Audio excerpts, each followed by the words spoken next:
Okay, so we are on page 204, a Valley of Vision, which is the prayer refuge, So let us pray. O Lord, whose power is infinite and wisdom infallible, order things that they may neither hinder nor discourage me, nor prove obstacles to the progress of thy cause. Stand between me and all strife, that no evil befall, no sin corrupt my gifts, zeal, attainments. May I follow duty and not any foolish device of my own. Permit me not to labor at work which thou wilt not bless, that I may serve thee without disgrace or debt. Let me dwell in thy most secret place under thy shadow, where is safe, impenetrable protection from the arrow that flieth by day, the pestilence that walketh in darkness, the strife of tongues, the malice of ill will, the hurt of unkind talk, the snares of company, the perils of youth, the temptations of middle life, the mournings of old age, the fear of death. I am entirely dependent upon thee for support, counsel, consolation. Uphold me by thy free spirit, and may I not think it enough to be preserved from falling. But may I always go forward, always abounding in the work that thou givest to do. Strengthen me by thy spirit in my inner self for every purpose of my Christian life. All my jewels I give to the shadow of the safety that is in thee. My name anew in Christ, my body, soul, talents, character, my success, spouse, children, friends, work, my present, my future, my end. Take them. They are thine, and I am thine, now and forever. Amen. So this evening we are switching gears to the gospel according to Mark. We'll be looking at the 13th chapter here in the gospel according to Mark over the next few weeks. And as we do that, though, we are going to be taking a peek here real quick, taking a peek at just a quick introduction to the Gospel of Mark. That is over here. There, that window there. And so the easiest way to look at the Gospel of Mark is to look at two passages from Mark chapter 1. The first of these comes to us in the very first verse of the Gospel. It's an incomplete sentence that is written as if it's a complete sentence in the English. It's written as a superscript to the entirety of the text, similar to the way a superscript is written on the book of Psalms, for instance. And so in the book of Psalms, you will have a superscript. It'll say of David. It may have some musical notations or things like that up above. And so Mark, as he's writing his gospel, which by earliest church history accounts is really the memoir of Peter. We know that John Mark, the writer of this gospel, and Peter are close companions. That we find that out even in the book of Acts. And so Mark has sat down, and according to one of our earliest documents regarding the canon, which is known as the Muratorium Fragment, Mark is writing the memoirs of the Apostle Peter. And so one of the things that you will notice in the Gospel of Mark is that Peter looks particularly bad as opposed to other Gospels. Plus, Mark will often leave disciples anonymous. Usually Peter gets identified when he's involved, but there are many times throughout the Gospel where various disciples are not identified. That's going to come up in our selection for this evening. But we're going to take a peek at this first verse because the superscript actually tells you the entirety of the purpose of the Gospel of Mark. And there, Mark writes, the beginning of the gospel of Jesus Christ, the Son of God. Now, there are a couple of known issues with the Gospel of Mark. First of all, this superscript appears in our earliest manuscripts, but it also doesn't seem to probably have been the original beginning of the gospel. Similar to that, at the end of chapter 16, you will note, if you flip to chapter 16, which is the last chapter in the Gospel of Mark, that you will get a notation after verse 8, or sometimes in the middle of verse 8, which will say everything that comes after this doesn't appear in the earliest manuscripts. And so the Gospel of Mark doesn't end with a resurrection appearance, but rather with women. If you were at our Resurrection Sunday service, we preached from Mark this year. It ends with women fleeing in terror from the empty tomb. Matthew, in his telling of the Gospel, probably gives us what comes next. And what comes next is that these women encounter Jesus along the road. And then John fills in something else where he says, and actually one of these women, Mary, stays behind and encounters Jesus at the tomb, right? So these are not exclusive events as if it could have happened this way, this way, this way, like the end of the movie Clue, but rather these are things that we kind of piece together from the various gospel accounts to get a full statement there. Now, one of the theories on why this has happened to the Gospel of Mark is that there is originally a longer beginning and a longer ending to Mark, perhaps even an infancy narrative in the Gospel of Mark, and a longer resurrection ending in the Gospel of Mark. And if you've ever seen a kid make a book, right, what do? They take a piece of paper and then they fold it in half. But if they want to do more than 4 pages, what are they going to do? They're going to take a couple of pages and fold them in half. That's how you made ancient codices or ancient books.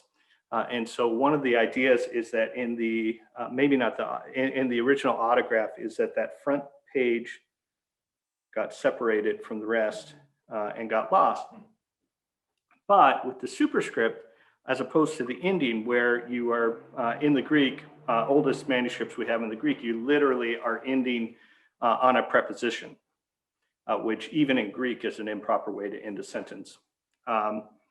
The beginning doesn't seem to have that trouble. And so one of the ideas here is either there was a longer beginning of Mark that was lost, or people actually remembered what the beginning of Mark was like and they wrote it down.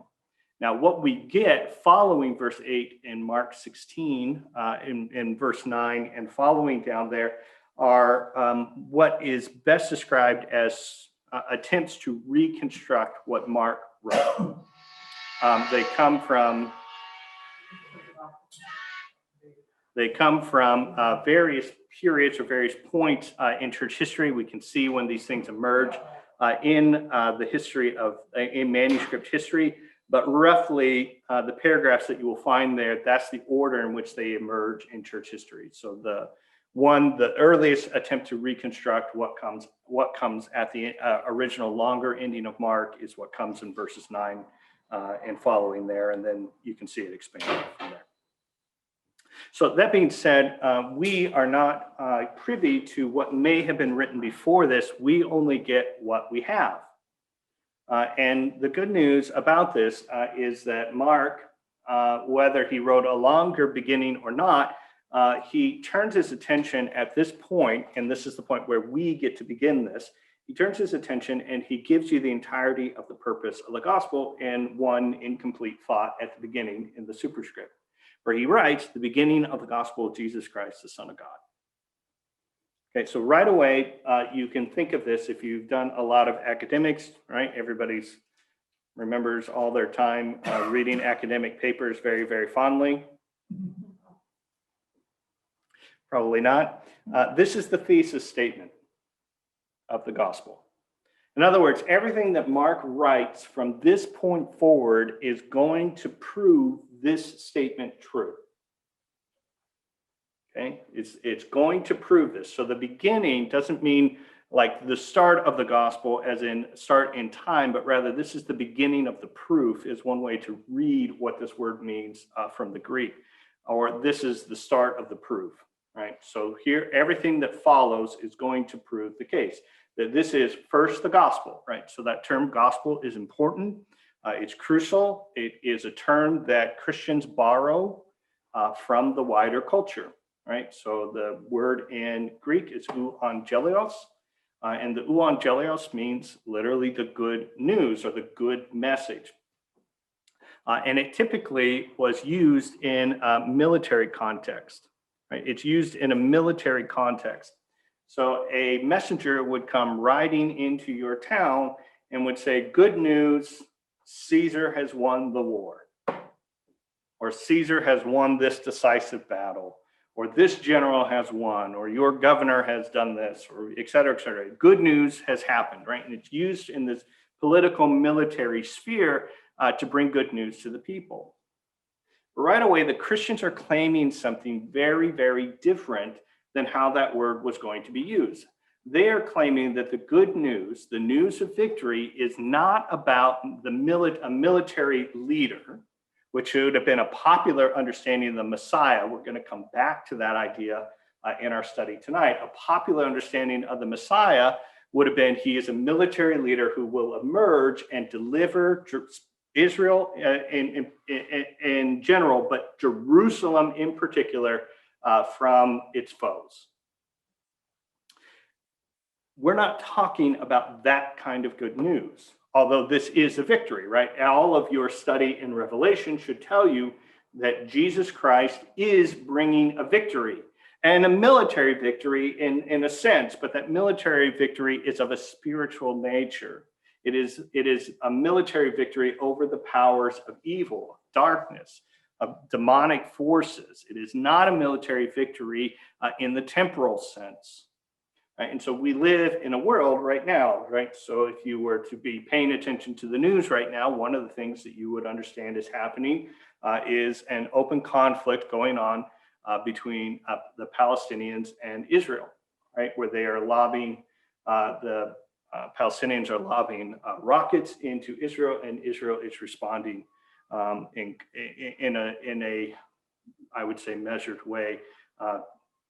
I just don't understand some of the news these days. I just think if a neighboring country was launching rockets into the United States, you would expect that probably the United States would retaliate.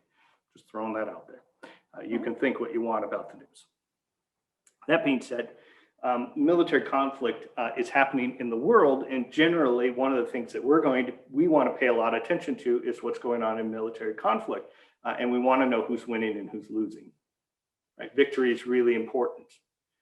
This is a big problem in United States politics, by the way, with the longest war we've ever fought, which is the war in Afghanistan, is there's no clear indication of what victory would even look like. And so this has become a huge problem. It's been a quagmire for the last, this current administration and the Bush, or the Trump administration and the Obama administration, and frankly, for the Bush administration that started the war in general, is that the initial view of conditions for victory don't seem obtainable. So what does victory even look like? Well, back to the text at hand, what we're talking about with the good news, the news of victory, that's specifically what we're dealing with here, is not of a military nature, not in the most colloquial sense of that word. Rather, it's a spiritual victory. And so what Mark is telling you is this is the beginning of when that victory is announced. But it's not the victory of a general or a president or a king. It's the victory of Jesus. And Jesus is given two titles. The first of these is a transliteration of the Greek word Christos, right? Christos. Which is transliterated into English as Christ. If you've ever seen, I'm going to write something on the board here. I'm going to erase it in just a minute. Right? Something that looks like this before. You may not be able to see that at home. It's an X. It looks like it has a P through the middle. The X is the Greek letter chi, or CH. And what we think is a P is actually an R in Greek. That's a rho, right? And so this is called the chi rho, and it is a symbol that is used for Christ. I think it's because it kind of looks like a person on a cross of some sort, but it gets used pretty often. It's a common symbol for Jesus. And so when you see that, it's called the chi rho, and it's just an abbreviation, right? So if you had, I like to write my initials really fancy, right? So I write W-A-H like this, right? So it looks pretty fancy. Yeah,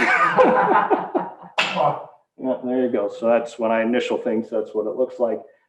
It's just a fancy way of writing Christ in initials, right? Similar to, since we're on the topic, this has nothing to do with our lesson. That did, but you might see something that looks like this, In churches, you know what that is? It looks like IHAS, right? And so people will tell you it means in his service. No. Okay, this is Yoda. Let's just put it this way. It's Jesus. IAS, Jesus, Jesus. Right, that's an Eta. Yoda, Eta, Sigma. Just means Jesus. First letter of Jesus' name. First three letters of his name in Greek. So, that being said, the whole point of this is Jesus is given a moniker, and that first moniker is Christ, right? So Jesus is his name, and Mark is identifying clearly as the Christ, right? Now, the word Christos means to be anointed or chosen or set apart, right? It means to be this particular one, and it is the Greek word that the Septuagint, which is the Greek version of the Old Testament, the translation that comes out well before the birth of Christ, uses for the word Messiah or anoint, right? Where we get eventually the noun Messiah. So Christ means Messiah, means anointed. So Jesus is this one that everyone's been waiting for. Remember way back in Genesis 3:15, where there's this promised seed of woman that's going to come around. It's one who's going to kind of put things to rights, who's going to do that battle with the serpent, and there's going to be mutually assured destruction. Mark is telling you that the good news, the victory news, is that Jesus is that one. He's that one. Right now, throughout the pages of the Old Testament, the idea of who that one is and what that one will do is further developed, right? Further developed. What Mark is saying is that all of that preparatory work that has been done throughout the Old Testament is now here to be presented in its entirety. Jesus is the one you've been waiting for. But he's given one more moniker, and that is Son of God. And by this, there's all sorts of people who will argue with you that, it doesn't mean that he's the Son of God, but there is a definite article in the Greek. It's there. And Son of God here God is in the singular. We are referring to the one and only God, and that Jesus is somehow the Son of God. So some of you may know, do you know why we use the fish? For Jesus? Yeah, this is fun. So.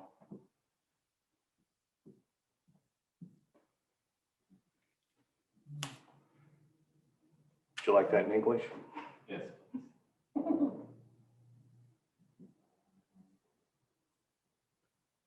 We usually supply an E in here. Oh, sorry, I put the E on the wrong side. Ichthys, right? That means fish, right? Jesus Christ, right? This means we get.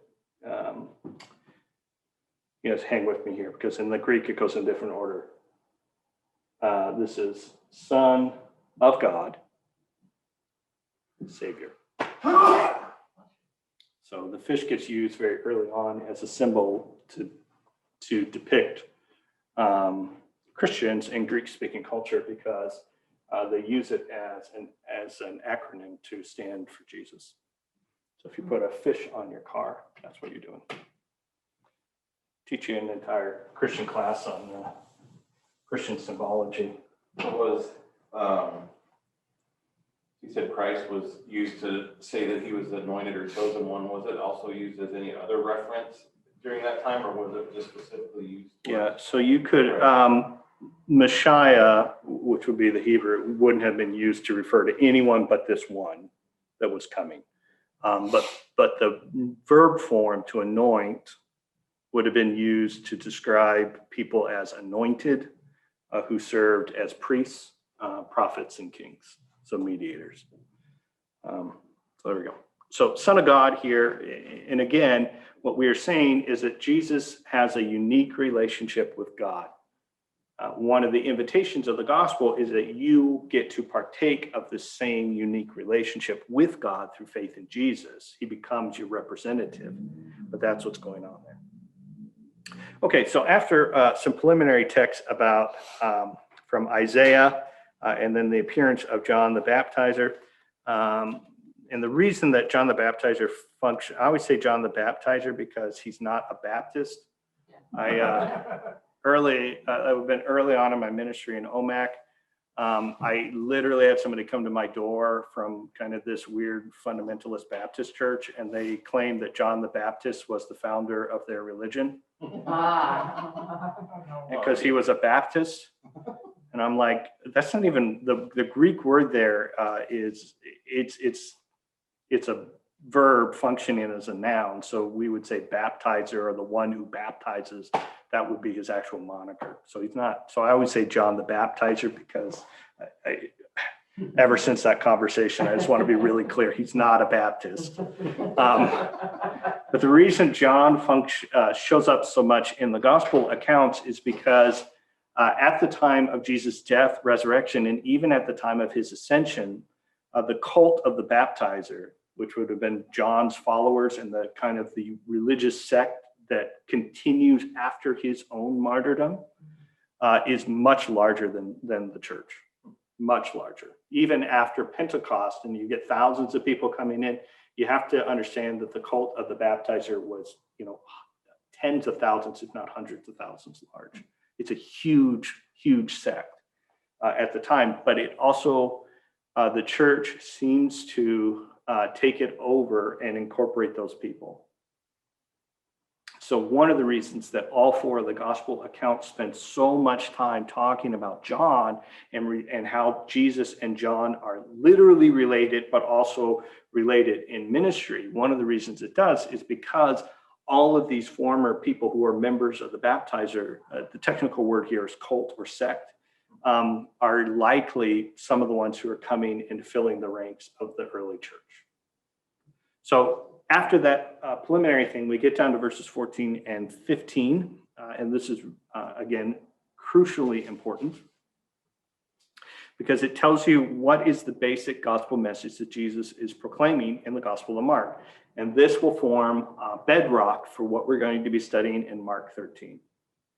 Now, after John was arrested, Jesus came into Galilee proclaiming the gospel of God. So Galilee is that northern region. It's up top. It's in the north.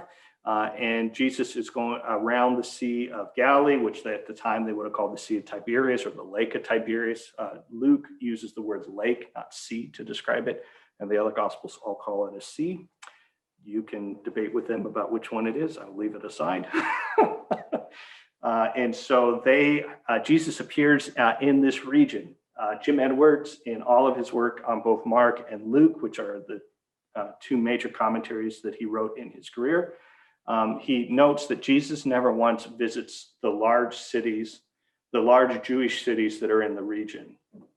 He basically makes a ministry going around from small town to small town in the region, and he either never has a major ministry in one of these large cities, or more likely, he just avoids them. He just avoids them.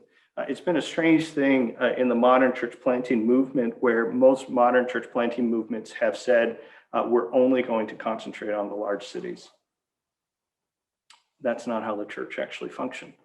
Of the early letters of Paul, excepting Romans, which of course he has never been to, the only large city to which Paul writes is Ephesus. And he has a long ministry there. And of course, Timothy is involved in the church there. Most of the other letters, they're not tiny. Corinth is not a small town. Philippi is not particularly small, but they're not large by any ancient sense, and certainly not by any modern sense either. So Jesus is going to spend most of his time moving around these small towns in Galilee. Now, if we take a harmony of the Gospels, Jesus is going to move in and out of Jerusalem on a relatively frequent basis, which would have been expected for any Jewish man at the time. Remember, those 3 feasts, all Jewish men are supposed to go to the temple.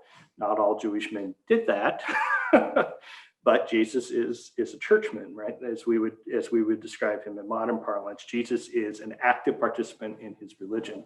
And he fulfills the law perfectly. And so we would expect that over the course of his ministry, he is going to visit Jerusalem multiple times. But in the Synoptic Gospels, Matthew, Mark, and Luke, they only describe Jesus going to Jerusalem one time. Right? And that one time is, of course, the triumphal entry, the week of teaching in the temple, which will ultimately culminate in his death on Good Friday. Right? Now, they are not precluding that Jesus had gone to Jerusalem on other dates, but they just want you to understand the most important things. So the Gospel of Mark, for instance, is really a passion narrative with a long introduction. At least that's how Jim Edwards describes it. And most of the gospel is going to focus on that last week of Jesus' life, including our passage which we'll be studying tonight, Mark 13, which functions as sort of a last will and testament of Jesus, or a departing speech, similar to what we might have from Jacob and Joseph at the end of Genesis, or the book of Deuteronomy, which of course is from Moses. So that being said, what we find here in the text, though, is we're going to begin to see what Jesus has come to do. And what he's come to do is proclaim the gospel of God. Now, this is important. What did we learn back in verse 1? It is the gospel of Jesus Christ. Right? It's the gospel of Jesus Christ. And Jesus is coming and proclaiming the gospel of God. Now, are those two things different? And the answer is, in this sense, no. Because Jesus, the Son of God, is God. And so the victory of Jesus is the victory of God. The victory of Jesus is the victory of God. And by extension, the victory of Jesus is the victory of God and is the victory of God's people. That's John's whole point in Revelation. So what is it that the basic message of the gospel is? So if you wanted to understand and boil down what is it that Jesus is preaching, remember, we get all of the times where he's going around to all of these various synagogues, and we get told that he's going and teaching in the synagogues, but the gospels are almost infuriatingly small on what he actually says. They don't actually go into details. They're vague about what he actually says there, except for Luke gives us one insight when he's preaching in his hometown, and that doesn't end so well. So what is it that Jesus preaches? Well, the time is fulfilled. The kingdom of God is at hand. Repent and believe in the gospel.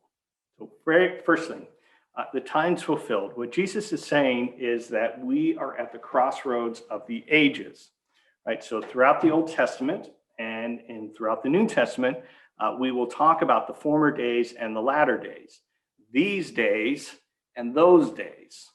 Right? And what Jesus is telling you here is that you have come to the crossroad of the days, when we are transitioning out of these days and moving into those days. So in grammatical speak, we're talking about the near demonstrative pronoun and the far demonstrative pronoun. These are different in English, and they're different in Greek as well. And we were talking about this before we got started tonight. This is one of those lessons that you probably asked your English teacher at some point, when is this ever going to be useful? Well, here, it's useful right here. Okay, so near demonstrative pronouns, singular, this, plural, these, far demonstrative pronoun, that, those.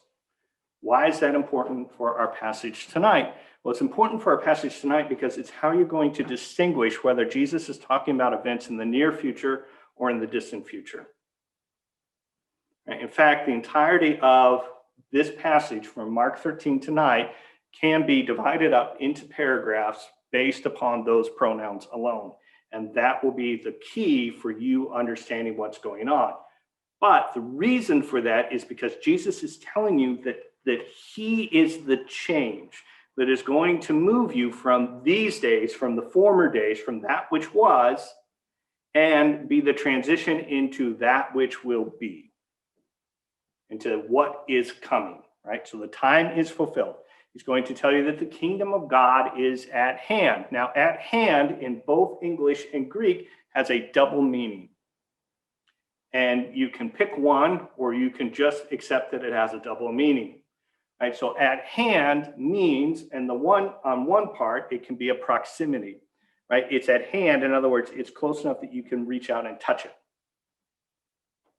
Right? So if you had an object at hand, you would say that it's ready for you to reach out and touch. But you could also say an event is at hand. So it has a temporal meaning. That it means something is soon about to take place. So which one of these does Jesus mean? Probably both. Probably both.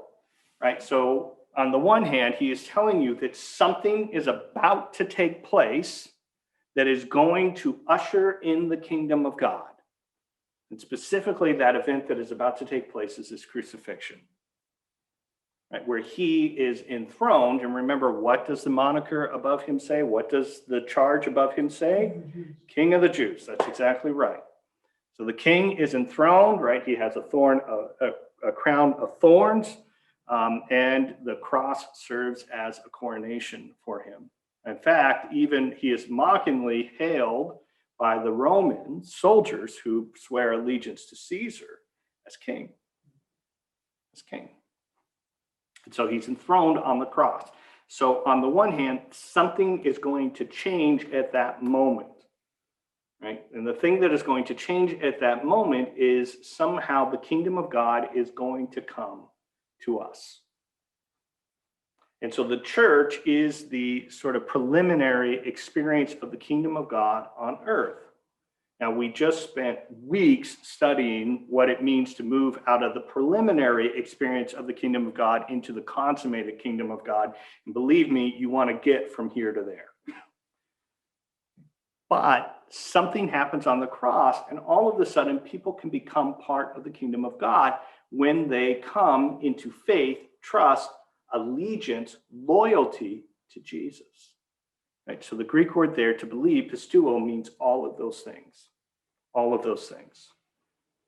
So what is going on with Jesus is that we declare our allegiance to him, the king, and then you become a part of the kingdom of God. So that's something that is close at hand in time, but Jesus is also the representative of the kingdom. And so as he goes about his earthly ministry, he is literally close at hand. You could reach out and touch the kingdom of God. We call this the Christus paradox, by the way. And there are several of them, but this is one of them. Jesus is both king and kingdom. He is both king and kingdom. He is prophet and message. He is priest and sacrifice, right? You get those. That's the general Christus paradox. And so which one of those is more important? And I would say you're pretty hard pressed to argue which one of those is more important. And it's one of those rare instances where I would say it's probably both. It's probably both. But those are premise statements. Time is fulfilled, kingdom of God is at hand, right? These are declaratory statements. Jesus has just said these things are true. Therefore, these actions are warranted. Right? If this, then this, right? That's the logic here. Okay, so what should you do? Repent, right? Which is the proclamation of John, right? So we skipped over all of that, but John has just preached, repentance. Turn away from sin, turn to God. We're not going to get more complicated than that. And believe in the gospel. Right? Believe this is the good news, right? To put your faith, your loyalty, your allegiance into the gospel, the good news of God, the good news of the victory of Jesus Christ, to stake your life on him. That's what you need to do. What's the problem? Well, many and multiform. But the biggest problem that we get is that other things are going to demand your attention and are going to seem more important. And in fact, compared to some of these other things, the gospel of Jesus Christ is going to seem incredibly weak. But for those who believe, it is what? The power of God to save, to deliver, to redeem. Okay, we're going to turn our attention to Mark 13. And we're going to take a look at the first two verses here. We're going to hopefully get down to verse 13 this evening. That's the goal. But we're going to look at verses 1 and 2. Okay, so Jesus has just spent about a week teaching in the temple. right? So he's come in fact, Mark 11 depicts Jesus coming into the temple with a triumphal entry. He has cleansed the temple. He has taught in the temple. He has had many disputes between him and various religious leaders in the temple. And now we're told at the beginning of verse 13, and as he came out of the temple, one of his disciples said, okay, we'll get into what his disciples said in a moment, but he's going to leave the temple. And the best way for you to understand what's going on right here in this text, is for some of you to remember what happened when Elvis left the concert, if you hung around long enough. Right? If you hung around long enough, you were told Elvis has left the building. Right? Why were you told that? So you would go home. One of Elvis, I think the last concert Elvis gave in Seattle, I was in utero and attended it. So I've always been an Elvis fan. So there you go, if that helps you. And so I never got, obviously I'm too young to have gone to an Elvis concert, but I went to an Elvis concert in utero. So that's why I've always been a fan. So Elvis has left the building. Right. The other way for you, so what I want you to understand in this kind of passing way that Mark describes it here, is what Mark is telling you is that God has left the building. Right. This is why when you get to the cross, right, and the temple, the curtain in the temple tears in two from top to bottom, people don't immediately die because God has left the building. Right, this is a depicting, now we've done lots of study in Ezekiel throughout our study here together. This is the same idea that Ezekiel has before the Babylonians come in and destroy the temple, that God raises up in this chariot and leaves. He goes actually into exile with his people. So that when the Babylonians destroy the temple, God is not there. In other words, they're not destroying the presence of God in the world because God is not actually tied geographically to a particular location. So Jesus leaves the temple. He's gone out and he's no longer there. God has left the building. And one of his disciples is going to say to him, now, if you turn around and you look back at this temple, right? So the temple is this unbelievably large compound. Jim Edwards says that just the sheer size of it, you could easily fit 12 football fields inside of this circumference of the temple area. It's massive. In fact, the temple is under construction in its massive Herodian renovation at this time and will be until the year 66 AD. And so as they turn around and they're looking back and you can see the construction project and you can see what's going on back there, as they're turning around and they're looking back at it, one of his disciples is going to say to him, look, teacher, what wonderful stones and what wonderful buildings. Now, this is, as we discussed earlier, this is an anonymous disciple. And usually somebody will say, well, which one is it?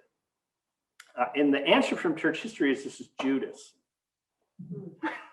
This is Judas. Is it Judas? I don't know. Mark doesn't tell you, but it's as good a guess as any. And the reason is because Judas is a materialist. Right? Remember, Judas is the one who's skimming from the top of the money bag. Right? Judas is the one who's most concerned about the glitz, the glamour, and the cash. Right? Why he may have various reasons of why he betrayed Jesus, but certainly one of the reasons is they paid him. Right? They paid him. Now, is it important if it's Judas? No, it's not. You can file that away for a discussion for another day. But it is important what he says.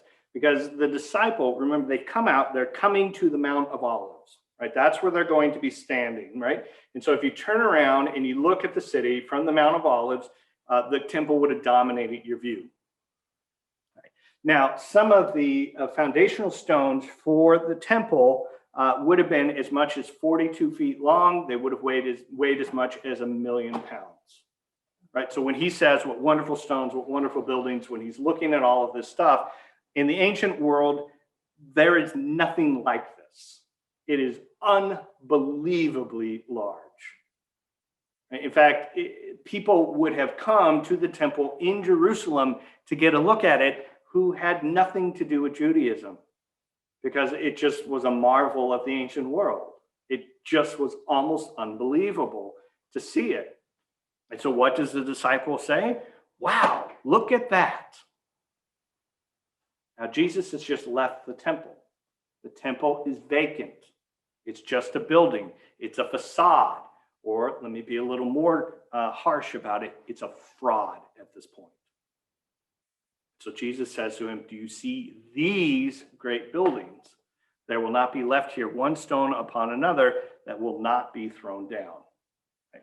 So these, right, this is the first time we've got that near demonstrative pronoun, right? These, we're describing something that is present, something that's right here, something that's close at hand, that's you could reach out and touch, or soon reach out and touch if you really wanted.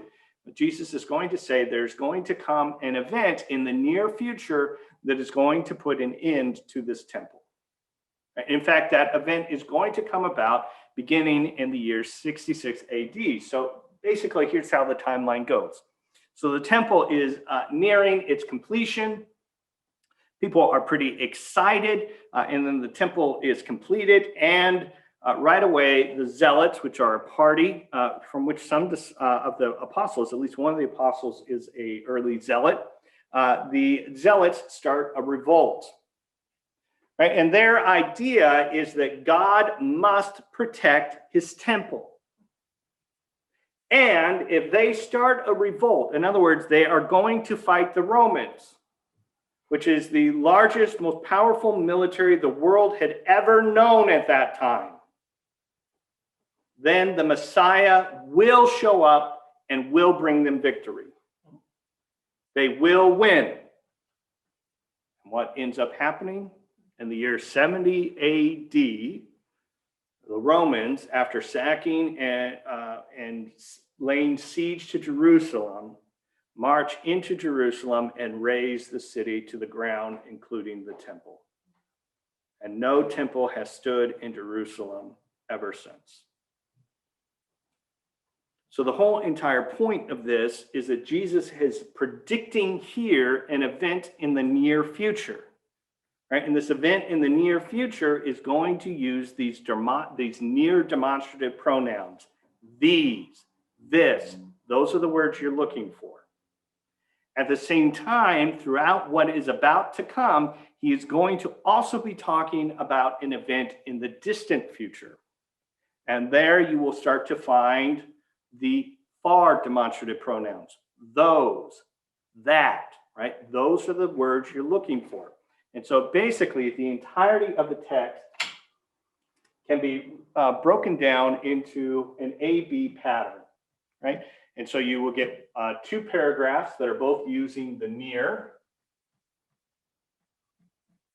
and two paragraphs that are using the far, right? And so we're dealing with near. So remember, those are words like these and this, and far, those and that. Okay, and so this first section that we're going to be reading tonight, 3 to 13, is the first paragraph that's going to fit into the near future. And then we'll be looking next week at basically the rest of this, which is a large section about what's going to happen in the distant future, where we'll see those pronouns. And then we will return back to talking about something in the near future in verses 28 to 31 before we conclude with talking about the distant future.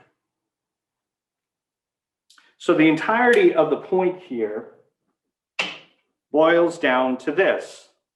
Jesus' eschatological teaching is about your present discipleship.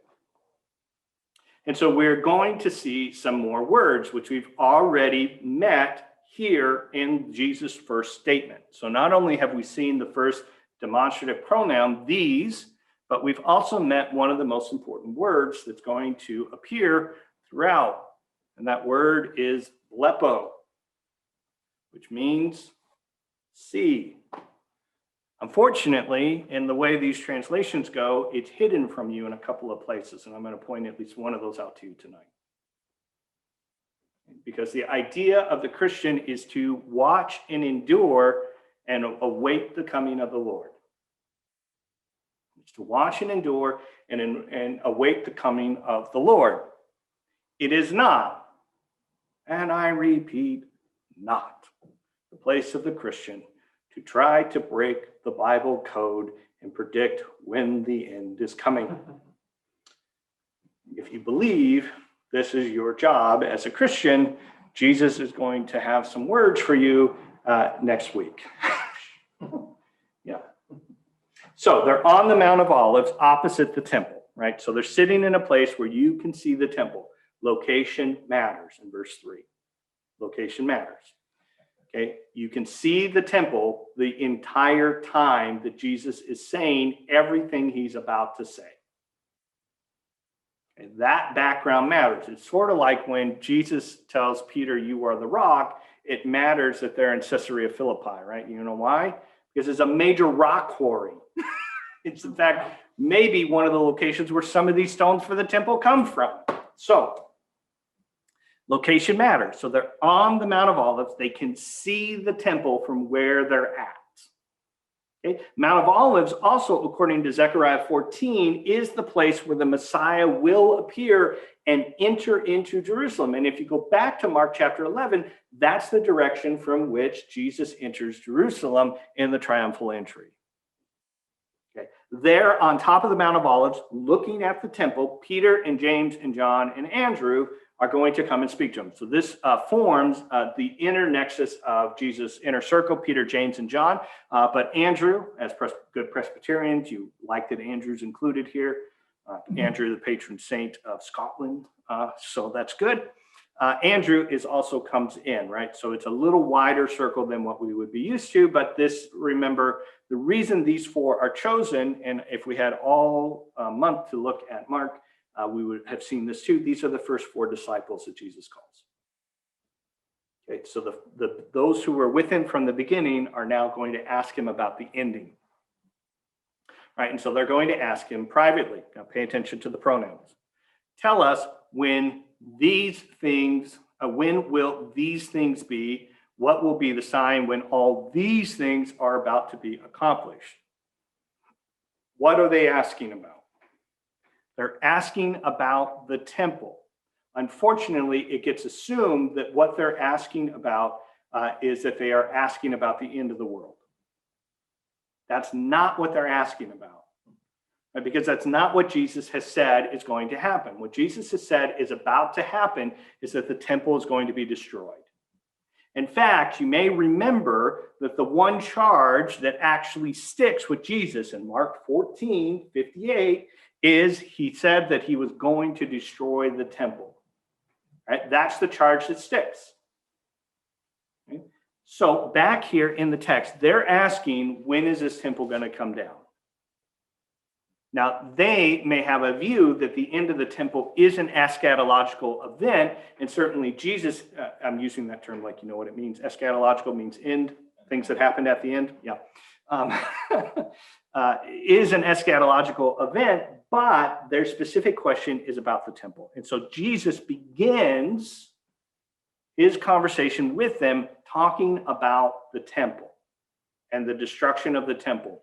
In other words, the events that are going to transpire roughly between the years 67 and 70 AD. Okay, so I talked about this tree last week. I don't know why that went off, but it's that tree in Disneyland that if you're looking at it, it has this really funky shape, right? And if you look behind this tree, what you are going to see is this Matterhorn. Right? And so this tree is specifically designed in the foreground and is cut in a particular way where it blocks out the Matterhorn bobsled ride in the background, so that when you're in the New Orleans Square in the Bear Country or whatever it is over there, you don't get broken from your immersion, right? And so you can't see the Matterhorn sticking up in the background. And so as a result of that, one of the things that you are going to want to understand is what's going on here in the text is a similar thing. These events in the near future are, Jesus is saying, are a gloss or a way to see what's coming in the distant future. In other words, what is about soon to take place, which this generation, right, he's going to talk about that, will not pass away before these things take place. It's going to help you to understand what the end is going to be like. That's the whole point. Jesus is telling you that what is soon to take place will help you to understand what will take place in the future. So let's take a look at Jesus' words here. And we're going to move through this in relatively a quick fashion. Jesus begins by telling you, see that no one leads you astray. Many will come in my name saying, I am he, and they will lead many astray. So this actually happens. In history, there are many false messiahs who have emerged, even in this time leading up to the destruction of the temple. In fact, a false messiah emerges in the 40s, which just about starts a war with Rome. And there are false messiahs that will emerge even into the 2nd century. Right? Even into the 2nd century AD, they will continue to emerge. But there are also many others, unfortunately, who will use Jesus and use the church for their own ends to accomplish what they want. They will, in essence, use religion to get people to comply with their demands, wishes, and dictates, and get you to do what they say. Religion, especially the Christian religion, is not a cover for tyranny. For freedom, Christ has set you free, remember. And so Jesus is coming and he's saying, don't let anyone else lead you in a different direction than the one I'm leading you. Now, this may also be a reference back to Jeremiah about false prophets. So remember, the prophet Jeremiah, who also uses these near and far demonstrative pronouns, by the way. The prophet Jeremiah was saying something that was unpopular with the king at the time. And what the prophet Jeremiah was saying was that the Babylonians are going to come, they're going to destroy Jerusalem, and they're going to take us off into exile, and we are going to be in exile for a long, long, long time, right? Generations. There is a group of false prophets that everybody likes who begin, and remember, Jeremiah is not written sequentially, that's why it's hard to read, but if you piece it together sequentially in a chronological order, they begin by saying, no, we're not going into exile. God would surely never let that happen. And so you get the famous temple of the Lord, temple of the Lord, temple of the Lord speech in Jeremiah 7. And so Jeremiah says, look, you can't just say it's the temple of the Lord, and that settles the argument, like the temple of the Lord's here, so therefore nothing bad can ever happen to us. He says, that's not true, and you know it's not true. And so they change quickly when it becomes fairly obvious that the Babylonians are going to come and are going to lay siege to the city. And they say, okay, well, we may go into exile, but it's only going to be for a couple of years. I mean, it's not like we're going to be in exile for 70 years or something like that. Yeah. But these are the popular prophets. These are the ones. And even the king, right, Zedekiah, at the end, the king will come to Jeremiah and say, I know you're telling the truth, but shut up about it because it's not popular. I don't want to hear it anymore, and I don't want you scaring the people anymore. It's sort of like that question, right? If you knew, if you know, you could find out the world was going to end tomorrow, would you really want to know? I don't know. I don't know the answer to that question. Martin Luther was asked one time, what if you knew the world was going to end tomorrow, what would you do? And he said he'd plant a tree, which is, if you know if you read much Martin Luther, you will understand how snarky that answer is. So Jesus says you got to be wary of people who are going to use religion to manipulate you and get you to do what they want, right? And so how are you going to recognize them? Very simply, they're going to come in and they're going to be self-referential. Not, this is what the Word of God says, not, this is what Jesus says, this is what I say. This is what I say. Right? And so the term here, I am, that gets translated I am he, is just literally I am. Right? So these are arrogant, they have a very high opinion of themselves, a very high view of their view in the world and all of these things. And you will have to do what they say. You're going to follow me, not Jesus. Right? I've said many times, in fact, I said it on my final sermon in OMAC before coming here. And if the Lord should ever call me on from here, I'd say it again. I said, I don't care if you remember my name. I don't care if you remember a single word that I said, just know Jesus. That's my job, is to give you Jesus. So these people will be self-referential, right? If you know, hopefully you don't personally know preachers like this, but you certainly have experience with preachers like this, where it seems to be about the man and not about God. So he says, watch out for these people. Now, the people who are literally going to come and lead people astray are going to be the zealots. Right? And the zealots are going to emerge and they are going to say, look, if we do these things, we can force God's hand. God will have to respond in these particular ways. Now, that should give you pause about anybody who is teaching anything eschatologically, who is going to say, if we can make this sequence of events take place, then we can, in essence, get God to in the world. For instance, if we can make it so that a third temple is built in Jerusalem, then we can kickstart the beginning of the end. Watch out for these people. Okay, verse 7 and 8.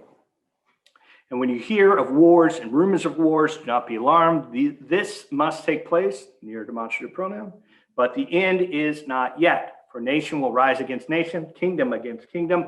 There will be earthquakes in various places. There will be famines. These are but the beginning of birth pains, right? Is everybody catching all your pronouns in there? Okay, what are they all? They're all near demonstratives. These are things that are taking place, things that are near. But let me give you a quick interpretation of what Jesus is telling you.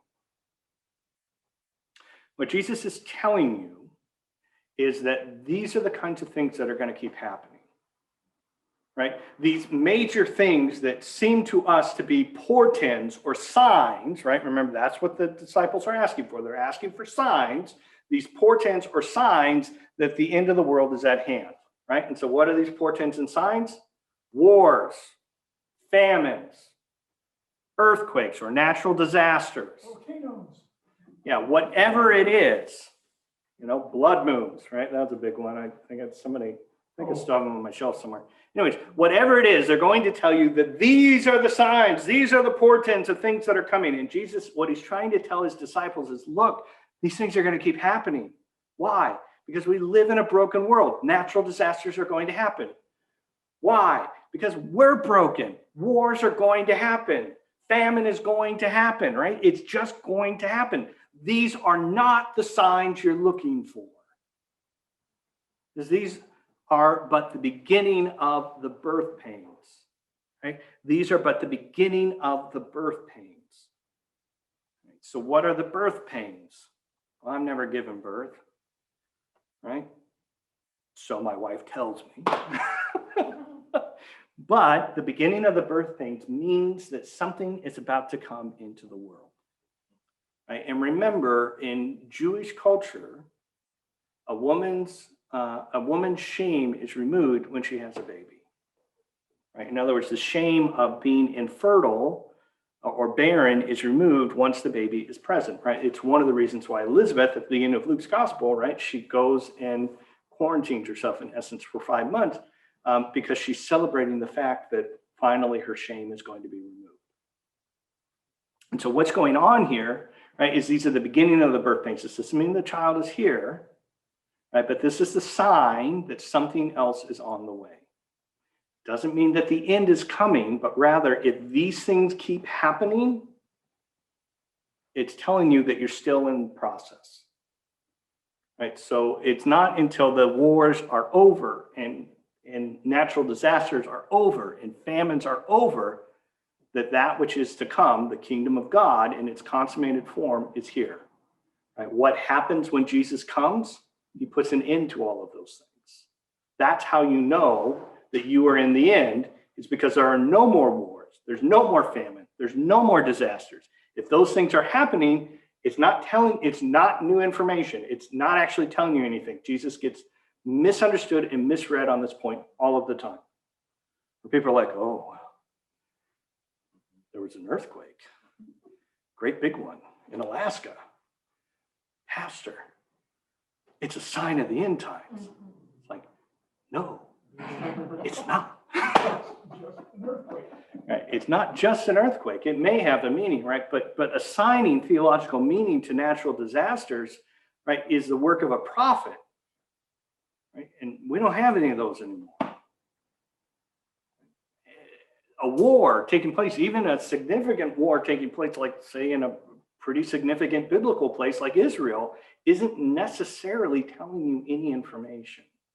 Jesus is telling you right here that all of these things are going to happen before this near event takes place, right? And what's the near event? The destruction of the temple in Jerusalem. But remember, this is going to form a template, a paradigm, a type for that which is going to come at the end. And so you should expect between the destruction of the temple in 70 AD and the coming of Christ in victory, that these kinds of things are going to keep happening. In fact, when wars, famines, and natural disasters happen, they should tell you that that we're still on track, right? That you still live in a fallen, broken world. You're not in the parousia. You're not in heaven yet. And the idea that you are going to make this world a heaven or a paradise you should get disillusioned from that pretty quick. Yeah. Verses 9 and 10. But be on your guard. Okay, remember I told you that there is a hidden to see verb here? Here it is. Okay. Be on your guard is actually watch from your heart or something along those lines. In other words, be very warily watchful. It's what is another way to translate what Jesus is saying here. Right. So this is again that watch verb, that blepo, see. Okay, because what's going to happen? For they will deliver you over to councils, and you will be beaten in synagogues, and you will stand before governors and kings for my sake to bear witness before them. And the gospel must first be proclaimed to all nations. So the idea here of what Jesus is saying is that the church is going to suffer in the near future. Now, we can say that the church continues to suffer persecution in the world, and that's going to come up. Right? We shouldn't by any stretch of the imagination say that the church is now immune from suffering. Right? If somebody just told you that the church, if you came to Jesus and so therefore you should never suffer again, be wary, because they're probably going to start trying to sell you on some vitamins or something like that. They're going to sell you something. Right? You need to be wary of that. Part of our sermon on Sunday is is this idea, and I don't know where it came from and when it emerged in the church, but it's this idea, at least since the 20th century in the American church, that coming to Jesus means that I should never suffer again, that I should be healthy and wealthy and live a long life with no problems. Right? And if you believe that, you haven't actually read the Bible. Prosperity gospel. Yeah, exactly those things. So one of the things that Jesus is telling you to watch and be wary of here is when the world thinks too well of you. When the world thinks too well of you. In other words, when you are not dangerous enough to attract the attention of those in authority. Now you think as a Christian, right? Isn't my job to live a quiet life? Isn't that what the Apostle Paul said? Yes, it is. But the gospel's dangerous stuff, right? And it's dangerous, especially for particular groups of people like tyrants. They don't like it. Right, because if you believe that your king reigns at the right hand of God, you don't have a lot of use for an earthly tyrant. You're not easily led astray if you belong to Jesus. That makes sense? Yeah, tyrants don't like this. And so one of the things, and again, you're not, when my parents always tell me when we were teenagers, don't go looking for trouble. Don't worry, it will find you. Like, don't go picking fights with people in authority. You don't need to do that, right? Some of you may have seen in the news, there was this pastor in Canada who was arrested. I think it's horrible. I'm not going to edit. I'm not going to tell you what to think. I'll tell you what I think. I think that's horrible. I think it's terrible. But I also think that the pastor up there picked a fight. I don't want to tell him how to run his church. I'm a Presbyterian. I believe every pastor and every church should run the way it's meant to be run. But I also think, you don't need to go and pick a fight with those in ruling authority. Right? It's okay to just do what you're doing. Right? So if you're going to hold your church service, hold your church service. Right? You don't have to pick a fight when people from the health department come and tell you to shut down. You don't have to curse at them and things like that. That's just my view. I also probably would ask them to leave, but then maybe I'd end up in jail. I don't know. Anyways, well, it's divine worship, and unless you're here for church, you really don't have a reason to be here. So you can see your way out. But that being said, Jesus is not saying, so therefore go pick fights with the Jewish leadership, go pick fights with the political leadership at the time. He's not telling you that. What he's saying is, because you're out there preaching the gospel in these areas, you're going to necessarily come into conflict with people who want control and power. The gospel is a lot of things. It's a lot of things. But one of the things that it is most definitely, it is a declaration of war over those who would be tyrants. Because it's saying, you are not my king. Jesus is. It's more than that, but it's not less than that. And so Jesus isn't saying, go pick fights with the leaders of the synagogues, go pick fights with governors and kings. Don't do those things. But when the fight comes to you, don't you dare surrender. Don't you dare surrender. So in our own denomination, you can think of Andrew Brunson. So Andrew Brunson serves in Turkey for years, decades, over 20 years. He's serving in Turkey. Right? He's serving an international congregation, right, which does conduct some evangelistic efforts, but by and large, it's a church for foreign nationals. That's the church that Andrew Brunson is serving over there, which does do some light evangelism in its largely predominantly Muslim community. During Erdogan's really rise to tyranny, Andrew Brunson is turned in by a former interpreter. And the former interpreter basically is accusing him of being in league with a political enemy of Erdogan, who is a dictator of Turkey. Let's not mince words about who he is. And a friend to the Kurds. In other words, he's involved in terrorism. And in fact, the Turkish government now classifies the Evangelical Presbyterian Church as a terrorist organization. So congratulations. We're terrorists. Because we're in league with those that they claim to be terrorists.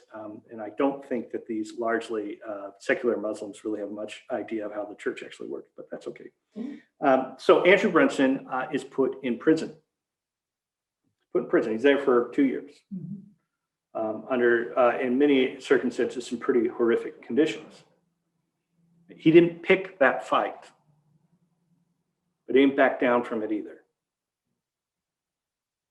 That's what Jesus is telling you. He's saying, don't go picking the fight, but when it happens, you're going to stand witness. You're going to bear witness. You're going to stand before these people. You're not going to kneel. Notice? Stand, not kneel. And you're going to bear witness. This is going to be an opportunity for you to bear witness, to tell the truth, even at the cost of your life, your very giving of your life, right, is a witness in itself. We call that martyrdom, which means witness. Martyrdom. Another thing that's important here in the context of this text, by the way, is we don't deny the governing authorities their authority.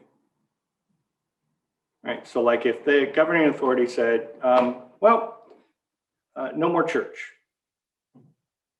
Right? You guys, you have to start preaching these particular messages because we find that your teachings on human sexuality are out of touch with what we want. So if you're going to teach what the Bible says about human sexuality, you can't function as a church anymore. No more church for you. Okay. We are certainly not going to compromise what the Bible says any more than we would compromise that Jesus Christ is Lord. Because it's what the Bible actually says, and we are under the scriptures, not over them. But we don't deny the political authority has the right to come in and arrest us for breaking their laws. We may tell them loudly and vociferously why their laws are stupid, wrong, or even evil, but we don't deny them. The early martyrs never once turn in most of our early martyrdom accounts to the governing authorities at the time and say, you don't have the authority to put me to death. They don't. They don't deny their political authority. They just simply say, look, I'm a Christian. And if you're going to put me to death for being a Christian, so be it. I'm not denying Jesus. That's what's going on. Before you think this is easy, though, it's not. Right? So one of the biggest problems in the early church is that people are going to denounce their faith in order to live. Right? So if you think, well, I wouldn't do that. Certainly I wouldn't do those things, and I wouldn't do that. It's like, well, maybe you would. So let me tell you, here's your choice. And here's the choice that the early church is going to deal with in its first 300 years of existence. You can denounce Jesus and feed your family, or your children will starve. And you can stay with Jesus. Now, if you think for a moment, you're like, well, that's an easy choice. I will stand with Jesus. I want you to have a little bit more compassion on people. I'm a father. I've got young children. Somebody said, look, you can stick with Jesus and your children are going to starve to death, or you can denounce Jesus and feed them. Or what most of the early church did was just forge documents.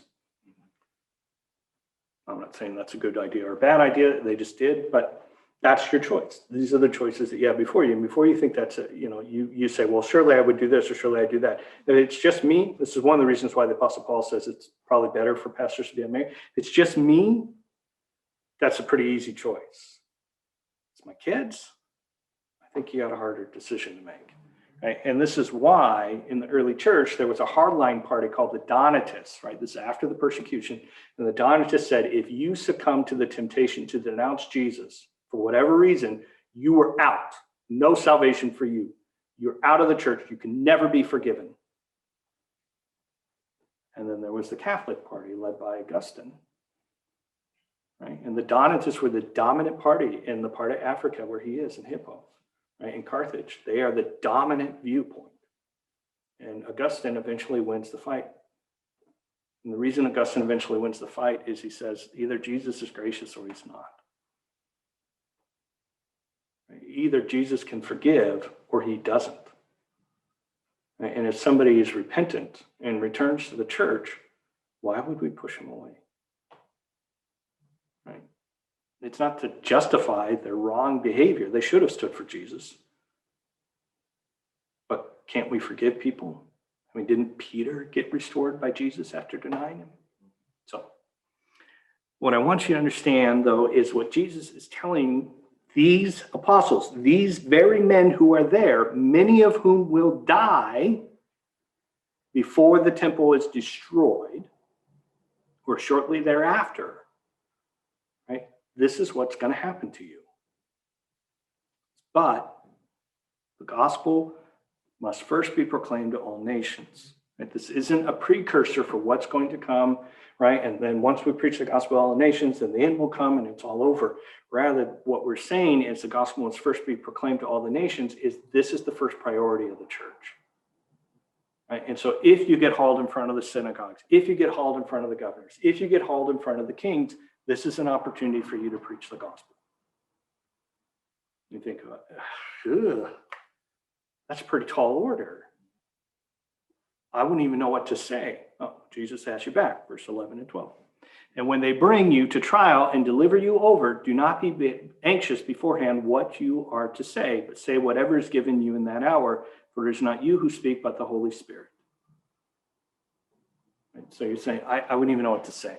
Right? One of the reasons, right, that you become steeped in the scripture, one of the reasons that you're a participant in the active ministry of a local church is because you need to, this just sort of becomes part of who you are, right? It's repetition. It's one of those things that it just becomes part of who you are. So much so that you don't have to be anxious about what you're going to say, that you're going to get it wrong. Right? If you're telling somebody the good news of Jesus, right, the good news that you believe, that's the foundation of your life, you don't have to be worried about it, even if that person is a tyrant. Your job is to share this good news. Right? And so, not to quote the 1980s, don't sweat the technique. It's not about you getting the proper words that's going to finally break a barrier and somebody's going to come around and they're going to believe because you got just the right thing to say. You've got the formula down. Rather, it's you being an authentically redeemed sinner in Jesus Christ who is sharing the good news with another sinner who needs it. Right? So one way to understand what verses 9 through 11 are talking about is the book of Acts. Right? So the Acts of the Apostle, all of this happens. All of it. Every single bit of it. And remember, those are events in the near future. But they become a paradigm for how Christians live in the world beyond that. Verse 12. And brother will deliver brother over to death, and the father his child, and children will rise against parents and have them put to death. Right? This is a horrible thing. Right? It's predicted by Micah in chapter 7, verse 6, that this is going to come about, and Jesus is saying this is what will happen. Right? We have an idea of especially nuclear family bonds, but they're not as strong as what would have been going on in Israel at the time, where you lived in large family units, right? And you are living together in close proximity to your family. And the idea that these people that you live with, that you do business with, right, that feed you and you feed, right, that do chores as a unit, that celebrate together, that weep together, all of these things, that this most basic unit would break up and become destructive, betray each other, literally hand each other over, is almost unthinkable. It's almost unthinkable. Right, to the point where today, even today, right, if you hear a story, right, of a child who turns in a parent to the police, right, it kind of turns your stomach a little. It doesn't matter what you thought about the events of January 6th. One of the stories that always gave me pause was a young man, 18 years old, turned his mother into the authorities because she was at the rally. She didn't go in the Capitol, but she's at the rally and she got arrested. It boggles my mind that we think that that's a morally acceptable choice. Now, if you found out your parent had committed murder, maybe there's something to be said there. But what we're talking about here is not a crime. We're talking about here is you believe in Jesus. Right? And the authorities have said you can't do that. And so we get family members saying, oh, well, my family member believes in Jesus, so I'm going to turn him in. Right, so back to Andrew Brunson's case, right, it's this interpreter who was described as like a member of the family who turns him in. Right, and that sense of betrayal is heavy there. But what Jesus is telling you is that your relationship to him is paramount. Right? And even if it comes down, so like Jesus versus the tyrant, as a Christian, you're like, well, that's easy. How about Jesus versus your parents? Jesus versus your kids? Jesus versus your siblings? Those are less easy choices. And what Jesus is saying is, you got to stick with me. Right? Either I'm the Savior and the most important thing, or I'm not. So just in case you're confused about what he says, and you'll be hated by all for my name's sake. If you are known by the name of Jesus, right? We played around with symbols up here, and those symbols that the church adopts and uses over the years. If you are known by the name of Jesus, right? You're a Christian, which means a mini Christ, a little Christ. That's who you are. You are known by his name, then the world is going to hate you. Right? Because you are bearing witness to the world's fallenness. And if there's one thing that the world doesn't want to hear, it's the truth about that. And if there's one thing sinners don't like to be told, is you're a sinner. That's exactly right. But Jesus says the one who endures to the end will be saved. Will be saved. One who endures to the end will be saved. And this is the transition statement. Now we're going to get into what Jesus says after this next week. But this statement is the transition. Right? And so the transition says that the entire point of Jesus' eschatological teaching is not about what's going to happen. It's about what you are going to do now. Right? And so two ideas are going to emerge in these opening paragraphs. Idea number one is you're going to be watchful. Right? You're going to be watchful, not for the signs of the end, but what you're going to be watchful is, am I being true to Jesus? Am I being true to Jesus? Am I living my life in such a way that I might actually attract the attention of the authorities, because somebody would say that one over there is a Christian, right? So let's say Christianity, right, is even more hated than it is in the Pacific Northwest. Hard to believe, but let's say that it is, and it becomes, basically a widespread idea that it's a good idea to ridicule, mock, cancel Christians. Do you live your life in such a way that somebody would say, that's one of them? That's one of them. It's more about what you do than what you say, but what you say matters. And so that's an open question for you. So are you watching, Jesus? Are you keeping your eyes on Jesus? Right? And the second is pretty important as well, and it's related to the first.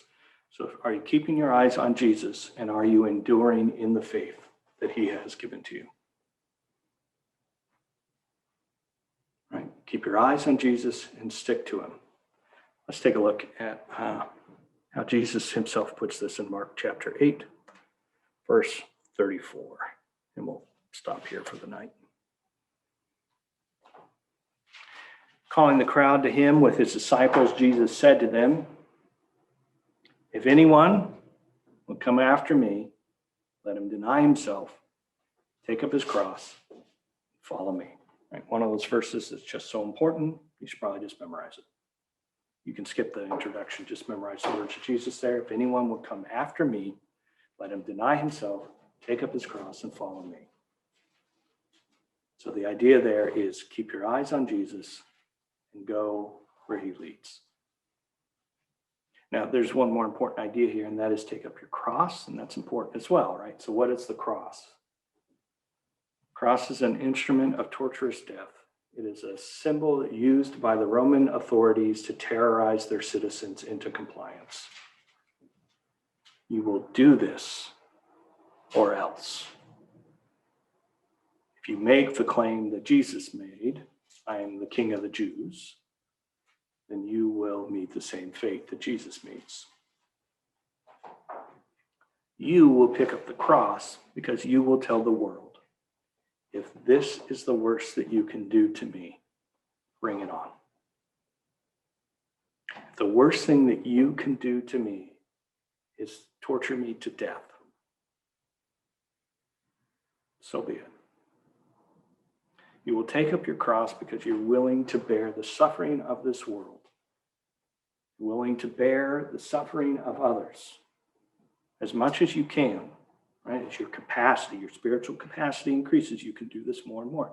You're willing to bear the suffering of others because you love them, because you're able to. And so it says both of those things at once.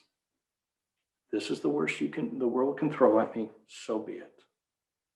Because in this way, I can follow Jesus, who bore the suffering, the sin, the sorrow, the shame of this world, and through it brought me salvation. Let us pray. Father, we thank you for your word for us tonight. There is so much more to be said, but this is enough. That we trust in Jesus. We trust in Jesus. We trust in Jesus. So, Lord Jesus, lead us by your Spirit to be your people. Amen.